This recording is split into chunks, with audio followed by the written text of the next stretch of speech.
Ang kwento ay nangyayari sa hilagang kanlurang rehiyon ng kaharian ng Clay, kung saan ang ating bida, si Noor, ay masigasig na naghahanda ng gamot para sa kanyang may sakit na ina. Kinain niya ang gamot at nagpahayag ng pasasalamat sa kanyang walang sawang pag-aalaga, at sinabihan ni Noor siya ng kanyang balak na pakainin ang mga tupa. Hiniling ng kanyang ina na ay pangako niya na hindi siya lalabas sa hadlang, at siya ay solemneng sumasang-ayon. Binanggit niya ang kanyang plano na magdala ng mga prutas at karneng kuneho upang gumawa ng sabaw. Ngunit nagsimula ang kanyang ina na umubo. Nag-aalala, inaalok ni Noor na ipakuluan ng tubig para sa kanya, ngunit pinigilan siya, at malumanay na pinunasan ang dumi sa mukha ng kanyang masipag na anak. Sa mabigat na puso, humihingi siya ng paumanhin dahil hindi siya makapagbigay ng higit pa, na inaamin na nararapat niyang piliin ang kanyang sariling landas. Nang dumating ang gabi, ang eksena ay lumilipat kay Noor na naghahanda ng sabaw gamit ang karneng kuneho at mga prutas na kanyang nakalap. Nang matapos ito, dinala niya ito sa kanyang ina, na sinusubukang paggising, ngunit wala siyang tugon. Labis na nalulungkot si Noor na natuklasan na siya ay pumanaw na. Itinayo niya ang isang libingan para sa kanyang ina sa tabi ng kanyang ama, at nagdadalamhati ng tahimik. Pagkatapos ng trahedyang ito, lubos na nagpunyagi si Noor sa rutinadong paghahanap ng pagkain, pag-aalaga sa kanyang mga baka, pag-aayos ng kanyang tahanan, at pagbabasa ng mga libro. Ang bawat araw ay nagkakahawig sa susunod.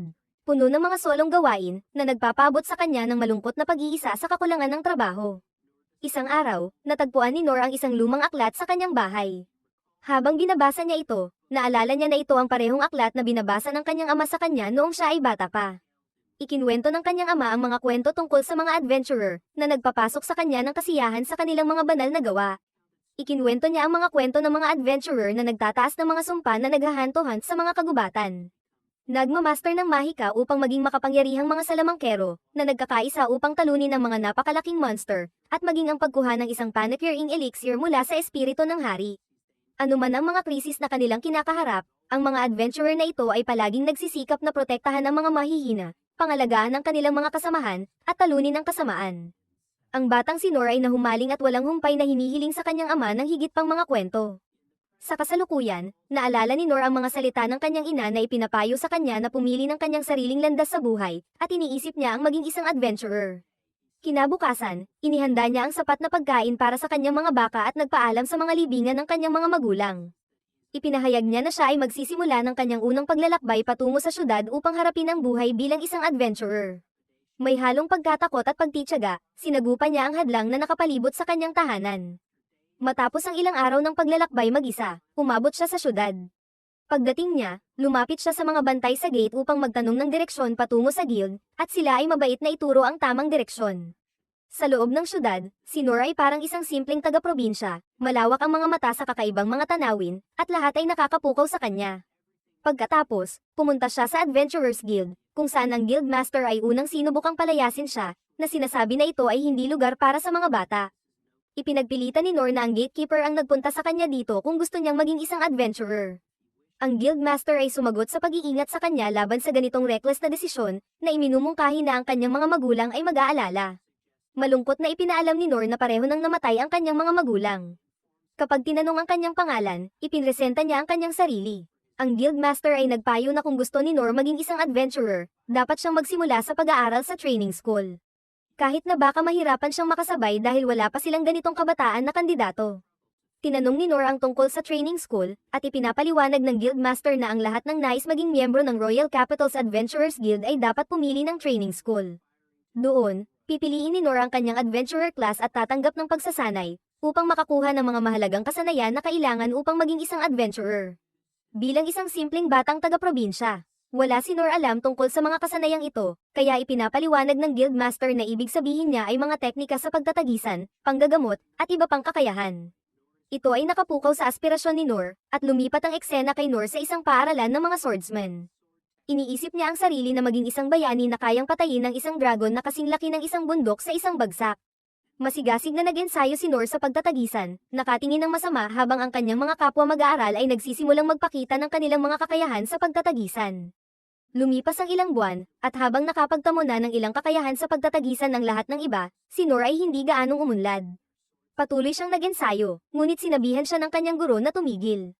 Nais ni Noor na ipagpatuloy, ngunit ipinagutos ng guro na sayang lang ang oras, na tinawag siyang walang talento. Sinabi niya na ang natutunan lamang ni Noor ay ang pagsagip sa lahat ng panahon na nandoon siya, at iminungkahi na baka mas mainam para kay Noor na siyasatin ang iba pang mga landas. Dahil maaaring ang iba pang mga paaralan ng pagsasanay ay makatuklasan ang kanyang potensyal. Nagrehistro siya sa paaralan ng mga mandirigma, naiisip ang kabayanihan ng pagtayo sa unahan at pagtatanggol sa kanyang mga kasama. Kahit na dumaan siya sa masidhing pagsasanay, wala siyang makabuluhang pagunlad. Pagkalipas ng ilang buwan, inabisuhan siya ng kanyang guro na mag-quit, na nagsasabi na ang naabot niya lamang ay ang pagpapalakas ng kanyang pisikal na lakas. Ipinaalam ng guro na ang pagpapatuloy sa landas na ito ay maaaring magresulta lamang sa pinsala. Hindi napigilan si Noor, at pumunta siya sa paaralan ng mga mangangaso, ngunit hindi rin siya nagtagumpay doon. Ipinaalam sa kanya ng kanyang guro na siya ay kulang sa kakayahan sa paghawak ng mga delikadong kagamitan tulad ng mga pana. Pagkatapos, sinubukan niya ang paaralan ng mga manggagamot, ngunit matapos ang masidhing pagsasanay, ang tanging nagawa niya lamang ay ang isang malakas na apoy, na kaya lamang magpailaw ng isang kandila. Sinubukan niya rin ang paaralan ng mga magnanakaw. Ngunit kahit na may malaking pagsisikap, nahirapan siya sa pagkalas ng mga bitag, pagbukas ng mga kandado, at pagtuklas ng mga presensya, na humantong sa isa pang pag-alis. Huling sinubukan niya ang paaralan ng mga manggagamot, ngunit hindi rin gumanda ang kanyang kapalaran. Pagkalipas ng ilang buwan ng pagsasanay, naabot niya lamang ang pag-aaral ng low heel, na hindi sapat para gamutin ang higit pa sa maliliit na galis. Bumalik siya sa guild, nalulungkot, at ang guildmaster ay nagulat na malaman na si Noor ay hindi nakapagtamo ng anumang kasanayan kahit na ilang buwan na ang nakakalipas. Sinabi ng guildmaster sa kanya nang direkta na siya ay walang kakayahan upang maging isang adventurer, na humantong kay Noor na umalis sa syudad ng may kalungkutan. Bumalik siya sa kanyang tahanan, at ibinahagi niya sa mga libingan ng kanyang mga magulang na siya ay walang talento para sa pag-a-adventure, ngunit ipinapangako niya na hindi siya susuko. Determinado, nagpasya siya na magsikap ng higit kaysa sa sinuman at gumawa siya ng isang kahoy na espada. Naalala niya ang mga salita ng kanyang guro sa espada na ang kanyang isang kasanayan ay maaaring umunlad kung patuloy niyang huhuberin ito. Kaya nakatuon si Noor sa pagsasanay ng kanyang parry skill. Inilaan niya ang sarili sa pagpapahusay ng natatanging kakayahang ito, na nag-ensayo ng walang tigil araw at gabi. Lumipas ang isang taon, at napaunlad ni Noor ang kanyang kasanayan sa parry hanggang sa kaya niya ng ay parada ang 10 na mga espada ng sabay-sabay. Kahit na hindi niya nakuha ang anumang bagong kasanayan, nakakaramdam siya na may progreso siya. Lumipas ang 3 taon pa, at ang kasanayan ni Noor sa parry ay umabot sa antas na kaya niya ng ay parada ang 100 na mga espada ng sabay-sabay. Ngunit hindi pa rin siya nakakakuha ng anumang bagong kakayahan. Sa kabila nito, hindi na bago ang kanyang determinasyon, at patuloy siya sa walang humpay na pagsasanay. Sobrang matindi ang kanyang dedikasyon hanggang sa siya pa nga ay nagputol ng kanyang kahoy na espada, at ginagamit ang kanyang kasanayan sa low heel upang gumaling ang kanyang mga sugat. Pagkalipas ng 10 taon pa, kayang ni Noor ay parada ang 1,000 ng mga espada ng sabay-sabay. Habang nagmumuni-muni siya sa kanyang paglalakbay, na-realize niya na hindi niya nalagpasan ng anumang araw ng pagsasanay sa nakalipas na 14 na taon, ngunit hindi pa rin siya nakakakuha ng anumang bagong kasanayan. Kinabukasan, nagpasya si Noor na bumalik sa syudad, at lumipat ang eksena sa kanya sa Adventurers Guild. Sinuri ng staff member ang kanyang mga kakayahan, at nabanggit niya na mayroon siyang parry, physical enhancement, stone throw, feather step, tiny flame, at low heel. Tinanong niya kung talagang gustong magparehistro ni Noor sa mga simpleng kasanayang ito. At inilahad ang sistema ng training school na maaaring mapabuti ang kanyang kakayahan. Ngunit ipinapaliwanag ni Noor na nagsanay na siya sa lahat ng mga ito. Naguluhan ang staff member sa kanyang tugon. Na-realize ni Noor na hindi siya maaaring maging miyembro ng guild, kaya naisip niya kung mayroon bang paraan para siya maging miyembro. Sa ganitong sandali, dumating ang guildmaster at nahirapan siyang makilala ang matandang si Noor, ngunit nakita niya ito pagkatapos ng malapit na pagtingin. Inilahad ni Noor ang kanyang mga taon ng walang humpay na pagsasanay, at nagulat ang guildmaster na ang tanging nakamit lamang niya ay ang kaunting pagpapahusay sa kanyang kasanayan sa parry. Ang guildmaster ay pagkatapos ay ipaliwanag ang sistema ng ranggo para sa mga adventurer, na naglalaro mula sa S hanggang E, kung saan ang E ay ang pinakamahina. Upang magparehistro bilang isang E-rank na adventurer, kailangan mong magkaroon ng kahit isang kapaki-pakinabang na kasanayan, ngunit si Noor ay wala kahit isa. Nararamdaman ni Noor na maaaring oras na upang iwan ang kanyang pangarap, ngunit ipinaalam ng guildmaster na may mas mababang ranggo na kilala bilang F. Ikinagalak ni Noor na malaman na maaari siyang sumali sa guild bilang isang F-rank na adventurer, bagaman may ilang kondisyon na itinatakda ng guildmaster. Sinabihan niya si Noor na bilang isang F-rank na adventurer, hindi siya pahihintulutan na kumuha ng mga trabaho sa paghahanap o pangungulekta sa labas ng lungsod at magiging pabalik-balik lamang sa mga maliit na trabaho sa loob ng mga hangganan ng lungsod. Sinabi ng guildmaster na ang ranggo na ito ay dinisenyo para sa mga pulubi upang kumita ng kanilang pagkain, na nagdududa na interesado si Noor. Gayunpaman, buong sigla na sumasang-ayon si Noor na sumali bilang isang F-rank na adventurer. Nagulat ang guildmaster sa determinasyon ni Noor at ipinapatala siya. Lubos na nalulugod si Noor na tumanggap ng kanyang adventurer card at masigasig na nagsimulang kumuha ng maliit na mga trabaho sa buong lungsod. Isa-isa niyang nakukumpleto ang mga ito, na umaasa sa kanyang mga makamoda na kasanayan, habang patuloy na nagpapatuloy sa kanyang pagsasanay sa espada. Lumipas ang mga araw na masigasig na tumutulong si Noor sa mga tao sa bayan, at isang gabi, habang nakaupo sa tabi ng apoy, nag-iisip siya tungkol sa kanyang tagumpay na maging isang adventurer na tumutulong sa mga tao. Tinanggap niya na ang pagnanais ng anumang higit pa dito ay imposible sa kasalukuyang kakayahan niya at nanatili siyang kontento sa kanyang mga gawain sa lungsod. Isang araw, tinulungan ni Noor ang isang matandang babae na linisin ang kanyang mga drainage, at ipinahayag niya ang kanyang pasasalamat sa patuloy na tulong ni Noor. Mamaya, habang nagtatrabaho sa isang construction site, napansin niya ang isang liwanag na nagmumula sa isang yungib at narinig ang mga sigaw ng tulong. Mabilis na tumakbo siya patungo sa yungib at natagpuan ng isang minotauro na nakahandang patayin ang isang babae. Isang pangkat ng mga knight ay nagsisikap na protektahan siya. Ngunit sila ay hindi katapat ng napakalaking hayop. Madaling pinatay ng minotauro ang mga knight, kasama ang kanilang kapitan, na nagdulot ng isang malagim na pangyayari at nagpapatakot sa babae. Sa isang desperadong kilos, ginagamit ni Noor ang kanyang kasanayan sa rock throw upang ilihis ang atensyon ng minotauro. Sumasalubong ang hayop sa kanya, ngunit mahusay na pinaparada ni Noor ang mga pag-atake nito. Habang patuloy ang pag-atake ng minotauro, nagsisimula ng magkasira ang tibak ni Noor sa bawat suntok. Na-realize ni Noor na wala siyang kasanayan sa pag-atake upang talunin ang minotauro, at nauunawaan niya na ang paghanap ng bukas ay hindi sapat. Nakita niya ang babae na nasa panganib pa rin, at gamit ang feather step at parry, nagawa niyang iligtas siya mula sa isang pag-atake, na nagresulta sa pagkabagsak ng kanyang tibak. Determinado na ipagtanggol ang babae, naalala ni Noor ang mga salita ng kanyang ama tungkol sa kakailangan ng isang adventurer. Kahit na alam niya na baka hindi na niya maabot ang kanyang mga pangarap na maging isang adventurer. Napagtibay niya ang kanyang pasya na ipagtanggol siya anuman ang mangyari. Muling sumalubong ang minotauro, ngunit pinaparada ni Noor ito, na nagresulta sa pagkawala ng palako ng hayop mula sa kamay nito at hindi sinasadyang pagputol sa ulo nito. Na-realize ni Noor na sana siya ay namatay kung patuloy pa ang laban, na nagpapahiwatig ng kanyang pakiramdam na hindi siya sapat. Nagpasalamat sa kanya ang babae sa pagsagip sa kanyang buhay at tinanong ang kanyang pangalan, ngunit mapagpakumbaba niyang sinabi na hindi siya karapat-dapat alalahanin at umalis. Hindi nagtagal, dumating ang mga kabalyero upang iligtas ang babae, habang bumabalik si Noor sa bayan. Pinag-iisipan niya ang katotohanan na halos napatay siya ng isang simpleng hayop at napagtibay niya ang kanyang pasya na mas pag-aralin pa ang kanyang sarili. Isang maikling panahon ang lumipas, dumating ang isang koponan ng paglilinis upang ilipat ang Minotaur kasama ang mga nabagsak na mandirigma na namatay sa labanan. Nararamdaman ni Princess Lindbergh ang isang malalim na damdamin ng personal na pananagutan para sa kanilang mga kamatayan.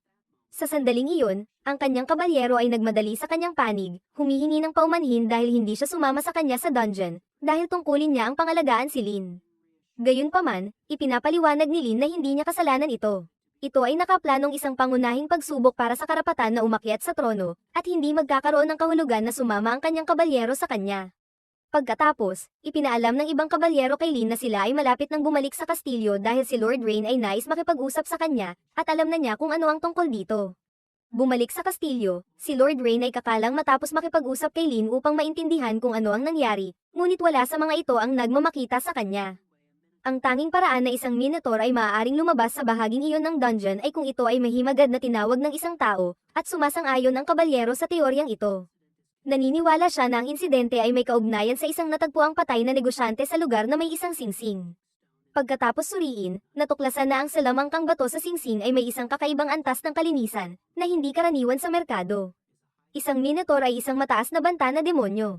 Kaya walang random na mayamang individual ang maaaring bumili ng isang bagay upang kontrolin ito, at ang sagisag sa singsing ay nagmula sa magical na imperyong Doritos. Naniniwala si Rain na sila ang nasa likod nito, dahil lagi nilang kinasusuklaman si Rain.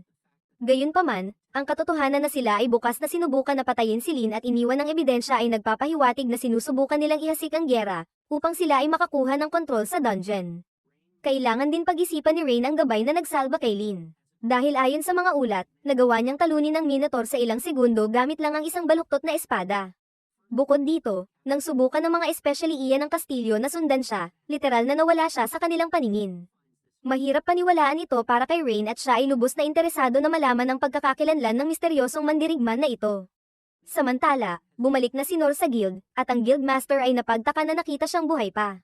Narinig niya ang tungkol sa isang demonyo na lumitaw sa dungeon. Malapit sa konstruksyon kung saan nagtatrabaho si Nor, at inakalang baka napatay si Nor. Humihingi ng paumanhin si Nor sa pagdudulot ng pag-aalala at ipinapaliwanag na sinundan siya ng ilang mga suspetsyadong tao kagabi, kaya kailangan niyang iwasan sila at umuwi nang hindi naguulat ng insidente. Sinabi ng Guildmaster na swerte si Nor na buhay pa, dahil ang Minotaur ay isang demonyo na sobrang makapangyarihan na maaaring patayin kaagad ang isang A-rank na adventurer. Si Nor, na hindi pa alam na ang Guildmaster ay tumutukoy sa parehong Minotaur na kanyang pinatay. Nagtanong tungkol sa nangyari sa demonyo. Sinabihan siya ng Guildmaster na natalo ito ng isang misteryosong lalaki. Nanatiling hindi alam ni Nor na siya ang misteryosong lalaki at ipinagpatuloy ang kanyang ulat sa mga trabaho na kanyang natapos ngayon. Binigyan siya ng Guildmaster ng kanyang bayad ngunit inabisuhan si Nor na mas kikitaan siya ng mas malaking pera sa isang regular na trabaho. Gayunpaman, wala sa pera ang pakay ni Nor, gusto lang niyang maging isang adventurer. Sa sandaling iyon, lumitaw si Lin sa likod ni Nor at ipinahahayag ang kanyang pagkaluwag na matagpuan siya. Humihingi siya ng paumanhin sa pag-i-invade sa kanyang privacy ngunit ipinapaliwanag na determinado siyang makita siya muli, kaya ginamit niya ang kanyang kakayahang mahanap mula sa malayo. Inaakala ni Nor na isang 5th class adventurer siya dahil sa kanyang kakayahang mahanap, ngunit ipinapaliwanag ni Lin na siya ay isang salamangkero. Mayroon siyang mga pangunahing kasanayan sa iba't ibang klase. Habang nagsisimula ng makilala si Lin ng Guildmaster at iba pang mga patron, iminungkahi niya na makipag-usap sila sa labas. Bago sila umalis, hinawakan ng Guildmaster si Nor at tinanong kung ano ang ginawa niya upang makatanggap ng atensyon mula kay Lin. Ipinapaliwanag ni Nor na wala siyang ginawang ilegal at hindi siya dapat makasuhan. Sinabihan siya ng Guildmaster na sumama kay Lin at iwasan ang paggawa ng kahit anong kululan. Sa labas, ginamit ni Lin ang isa sa kanyang mga kasanayan upang itago sila ni Nor mula sa mga tao. Nang sila ay nasa isang tahimik na lugar, humihingi muli ng paumanhin si Lin sa pag-i-invade kay Nor, na iniisip na ang isang may kapangyarihan tulad niya ay talagang abala. Sinabi ni Nor na okay lang, at nagsimula si Lin na ipahayag ang kanyang pasasalamat sa kanya. Ipinapaliwanag niya na hindi lamang niya isinalba ang kanyang buhay, kundi pati na rin ang buhay ng maraming tao sa bansa. Binabaan ni Nor ang kanyang mga gawa, insisting na ang tanging ginawa niya lang ay talunin ang Minotaur at naniniwala na kaya rin iyon ni Lin kung hindi siya tumulong. Sa kabila ng pagkakita niya sa ilang mga kabalyero na pinatay ng Minotaur, hindi maintindihan ni Nor ang bigat ng sitwasyon. Sinusubukan ni Lin na ipaliwanag sa kanya na tiyak na namatay siya kung hindi siya tumulong. Kahit na hindi pa rin naniniwala si Nor na maraming nagawa, tanggap niya ng buong buo ang pasasalamat niya. Gayunpaman, habang sinasabi ni Lin na gusto niyang magbigay sa kanya ng gantimpala upang ipakita ang kanyang pasasalamat sa pagtulong sa kanya, sinabi ni Nor na ang pasasalamat lang ang kailangan niya. Kaya hindi na niya kailangan bigyan ng anumang iba pa. Insisting si Lin na bigyan si Nor ng gantimpala, at hinihiling din ng kanyang ama na makita si Nor, ngunit seryoso si Nor na ayaw ng anumang gantimpala. Sinusubukan ulit ni Lin na pahimukin siya na tanggapin ito, ngunit talagang matatag si Nor sa kanyang patakaran na walang gantimpala. Naging desperado na si Lin, at tinanong niya si Nor kung may anumang matutulungan siya o maaari ba niyang bigyan siya ng sariling teritoryo. Ngunit sinabi lang ni Nor na ayaw niya yun. Nagsimulang umiyak si Lin at sinabi kay Nor na kailangan niyang tanggapin ang kanyang pasasalamat at hindi siya aalis sa lugar na ito hanggang sasabihin ni Nor na tatanggapin niya ang anumang ibigay niya. Naaalala ni Nor ang isang panahon nang ginamit niya ang parehong pamamaraan ng pagtatantrums upang makakuha ng isang clerical na mag-training sa kanya, at dahil ayaw niyang makita si Lin na nakatayo dito ng ilang oras, pumayag siya na makipagkita sa ama niya ngunit ayaw pa rin ng anumang ekstravaganteng regalo. Masaya si Lin na marinig ito, kaya sinabi niya na dapat sundan siya ni Nor nang malapit upang magamit niya ang kanyang mga kakayahang magtago upang siguruhing walang makakakita sa kanila. Sa wakas, dinala si Nor sa bahay ni Lin, at habang siya ay pinapasok, tinanong siya ni Lin ang kanyang pangalan, na masaya namang ibinigay ni Nor. Hindi pa rin alam ni Nor kung sino si Lin, kaya humihingi siya ng paumanhin dahil sa kawalang galang at agad na ipinakilala ang sarili bilang Lindbergh Clays. Ngunit napakahaba ng pangalang iyon, kaya tinatawag siyang Lin. Pagkakita sa bahay na ito, na-realize na ni Nor na hindi biro ang sinabi ni Lin na siya ay mayaman, kaya naiintindihan niya kung bakit nag-alala ang Guildmaster na baka gumawa siya ng kahangalan. Habang naglalakad sila, nakatagpo sila ng isang katulong, at masaya si Lin na makita siya, kaya tumakbo siya sa kanya at tinanong kung nasaan ang kanyang ama. Sinabi ng katulong na may meeting siya kasama si Rain, kaya medyo abala siya ngayon. Ngunit bukod doon, gusto niyang malaman kung sino ang lalaking nakatayo roon. Ipinapaliwanag ni Lin na si Nor ang nagligtas sa kanyang buhay, kaya sinabi ng katulong na siya ang magdadala sa ama ni Lin. Hindi pa narinig ni Nor ang tungkol sa isang Royal Knight, kaya inaakala niya na isang katulong lang ng pamilya ang katulong na nagsusuot ng armor para sa isang dahilan. Naramdaman din niya na hindi siya gusto ng katulong, ngunit hindi niya alam kung bakit. Habang naglalakad sila, nakatagpo sila ng isang lalaki na nakahiga sa tabi ng bintana. Pagkakita niya sa kanila, tumayo siya at tinanong kung ano ang ginagawa ng katulong at sino ang di kilalang lalaki. Inatasan ng katulong si Gilbert na ibalik ang kanyang sibat, dahil bisita ni Linsinor at hindi magalang na itutok ang sandata sa mga bisita. Na-realize ni Gilbert na si Nor ang nagligtas sa buhay ni Lin, kaya ibinaba niya ang kanyang sandata at hiniling sa kanya na sumama sa kanila sa silid, ipinapaliwanag na maaaring kailangan ni Lin ng lahat ng tulong na maaari niyang makuha. May negatibong paningin na si Gilbert kay Nor, at naramdaman ni Nor na hindi magiging maganda ang mangyayari sa kanya, ngunit patuloy pa rin siyang naglakad. Sa throne room, abala ang hari sa isang pagpupulong kasama si Rain, na ipinapahayag ang kanyang pagkabagabag dahil malinaw na walang balak sundin ng Doritos ang kanilang kasunduan sa kapayapaan. Inaasahan na ito ni Rain mula ng huling pagpupulong nila sa hari ng Doritos, kung saan ipinahayag ng huli ang kanyang mga karapatan sa dungeon. Agad itong tinanggihan, at mula noon ay naghahanap ng paraan upang mapabagsak ang kanilang kaharian ang hari ng Doritos. Sa panahong iyon, pumasok si Lin at ang iba pa sa throne room, at masayang pumunta si Lin upang batiin ang kanyang kapatid at ama. Luhod ang katulong at si Gilbert upang ipakita ang kanilang paggalang sa hari, ngunit patuloy na naglakad si Nor. Napansin ni Rain na suot ni Lin ang kanyang disguise cloak, na nangangahulugang lumabas siya ng walang pahintulot, ngunit sinabi niya na kailangan niyang gawin iyon dahil walang ibang paraan para mahanap ang lalaking nagligtas sa kanya. Na-realize ng hari na si Nor ang tinutukoy niya, at humihingi ng paumanhin si Nor dahil dumating siya dito sa ganitong kalagayan, ngunit gusto ni Lin na pumunta siya rito agad-agad. Sinabi niya rin na hindi siya isang aristocrata o kahit ano, kaya hindi siya aware sa tamang etikete sa mga ganitong sitwasyon, at baka magsabi siya ng hindi magalang, ngunit sinabi ng hari na wala siyang problema doon dahil mas madali magsalita ng hindi nababahala sa etiketa. Iniunat ng hari ang kanyang kamay kay Nor at formal na nagpasalamat sa kanya dahil sa pagligtas sa buhay ni Lin. Sinabi ni Nor na wala lang iyon, kaya sapat na ang simpleng pasasalamat, ngunit sinabi ng hari na hindi niya maaaring hayaang umalis si Nor ng walang maayos na gantimpala, kaya sinabi niya na maaaring hilingin ni Nor ang anumang halaga ng pera o lupa na gusto niya. Gayunpaman, hindi pa rin gusto ni Nor ang anuman. Nagulat ang hari, ngunit itinaas pa rin niya ang gantimpala sa pamamagitan ng pag-aalok kay Nor ng kalahati ng lahat ng kayamanan na kanilang nakuha mula sa dungeon. Iniisip ni Rain na sobrang laki ng gantimpalang iyon para sa isang tao. Ngunit hindi pa rin gusto ni Nor. Hindi alam ng hari kung ano pa ang ibigay kay Nor dahil patuloy siyang tumatanggi sa lahat, kaya pumunta siya sa kanyang trono at kinuha ang espada na nakasabit doon bilang regalo para kay Nor. Hindi inaakala ni Rain na magandang ideya ang pagbibigay ng ganitong mahalaga na espada, ngunit sinabi ng hari na okay lang iyon dahil hindi na niya iyon ginagamit at walang makakalam hanggat palitan niya ito ng replika. Ibinigay niya ito kay Nor, at sa sandaling nasa kamay na ni Nor ito. Naramdaman niya kung gaano ito kabigat. Mula sa reaksyon ni Rain, alam ni Nor na mahalaga ang espada na iyon, at ayaw niya tumanggap ng anumang extravaganteng regalo, ngunit sinabi ng hari na ito lang ang nakuha niya noong siya ay isang adventurer pa, kaya okay lang para kay Nor na tanggapin ito. Pumayag si Nor na tanggapin ito, kaya hiniling ng hari sa kanya na subukan itong ipalakpak. Sinunod ni Nor at ipinapalakpak ang espada sa hangin, na nagdulot ng napakalaking lakas at nagulat ang lahat. Pinuri ng hari si Nor dahil nakayanan niyang ipalakpak ang espada gamit ang isang kamay, ngunit may hiling din siya. Gusto niyang tulungan ni Nor si Lin na maging isang adventurer, ngunit sinabi ni Nor na wala siyang maituturo sa isang talentadong tulad ni Lin, at sa halip, iniisip ni Nor na si Lin ang dapat magsabi kung gusto niya o hindi. Pagkatapos noon, iniisip ni Nor na mabuti na sigurong umuwi na siya, at habang siya ay umaalis, may napagtanto siya tungkol sa kanyang espada. Perpekto itong sumabit sa mga gutters na kanyang karaniwang nilinis, kaya subukan niya itong gamitin bukas ng umaga. Bago umalis si Nor, lumapit sa kanya ang maid at humingi ng pagkakataong makausap siya. Humihingi siya ng paumanhin sa kanyang nauna ng kabastusan, kinikilala niya na ito ay hindi kailanman dapat nangyari. Tinanggihan ni Nor ang kanyang mga alalahanin, sinasabi na hindi niya iyon pinapansin. Ipinapaliwanag niya na tungkulin niya na protektahan ng pamilya ng Clays anumang halaga at nagpapahayag ng kanyang malaking pasasalamat kay Nor dahil sa pagligtas sa buhay ni Lin. Upang ipakita ang kanyang pasasalamat, ipinangako niya na tutulungan niya si Nor kung kailangan niya ng tulong. Si Nor, na ayaw makipagpalitan, tumanggap ng kanyang alok at sumasang-ayon na hihilingin niya ang kanyang tulong kung kailangan niya. Bukod dito, pinagbabala ng maid si Nor na hindi na niya dapat kausapin ang hari ng ganoon casual muli. Kahit na pinahintulutan ito ng hari sa ngayon, hindi niya tatanggapin ang ganitong kawalan ng respeto sa hinaharap. Sumasang-ayon si Nor dito, nagdulot ng mabuting mood sa maid. Pagkatapos, tinanong niya ang pangalan ni Nor, at nang malaman na Nor ito, tila nalulungkot siya.